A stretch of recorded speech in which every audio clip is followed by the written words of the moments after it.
धनी हेबे एही राशिर व्यक्ति विशेष बदली जीव एही व्यक्तिंकर भाग्य 2026 रे ए राशिर व्यक्ति माटी छुईले सेमानक भाग्य सुना पलटि जीव। ज्योतिष शास्त्र अनुसार नूतन वर्ष मेष राशि पई अत्यंत शुभ साब्यस्त हेबो। आपणकर आर्थिक स्थिति रे उन्नति हेबो, आपणकर भाग्य चमकिबो एवं आपण आपणकर स्वप्नर चाकरी पाइबे, आपणकर आय वृद्धि पाइबो। एही वर्ष अन्य राशि पाई किपरि रहिबो चलंतु जानिबा। मेष राशि 2026 मसियारे आपण प्रचुर टंका रोजगार करिवे, आपणक क्यारियर चमकदार हेबो। नूतन वर्ष आपणक पाई बहुत खुशी आनिबो।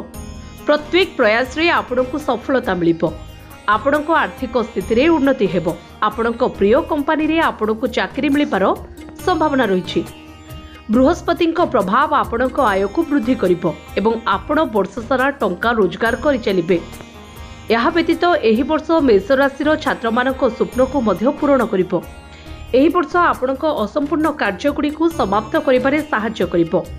आपण एक नूतन घर किंबा जानवाहन किनि परिबे। मिथुन राशि एही वर्ष आपणक पई आशीर्वाद थारु कम हेबो नाही। एही वर्ष सुख सफलता एवं समृद्धि आनिबो। आपणक समस्त स्वप्न सत हेबो। बृहस्पतिंक शुभ स्थिति आपणको अनेक लाभ प्रदान करिबो। छात्र छात्री माने भाग्य को निज सपक्ष रे पाइबे। आपण कार्यक्षेत्र रे एक गुरुत्वपूर्ण पदवी हासिल करिबारे सफल होई परंती। आपण काम पाई विदेश यात्रा करि परंती। आपणकर आत्मविश्वास एवं साहस वृद्धि पाइबो। आपणक स्वास्थ्य उत्कृष्ट रहिबो। सेहि भली कन्या राशि वर्ष सारा आर्थिक लाभर संभावना रहिबो। एही वर्ष कन्या राशि पाई मध्य बहुत भलो हेबो।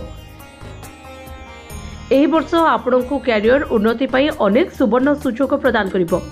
एही सुजोग गुड़िकर सदुपयोग करिबा द्वारा आपण चमकी परिबे। आपण आपणको शत्रु मानक परास्त करिबे। आपणको विभिन्न माध्यम रे टंका संग्रह करिबार अनेक सुजोग मिलि पारे। आपण धार्मिक कार्य रे सक्रिय भाव रे अंशग्रहण करिबे।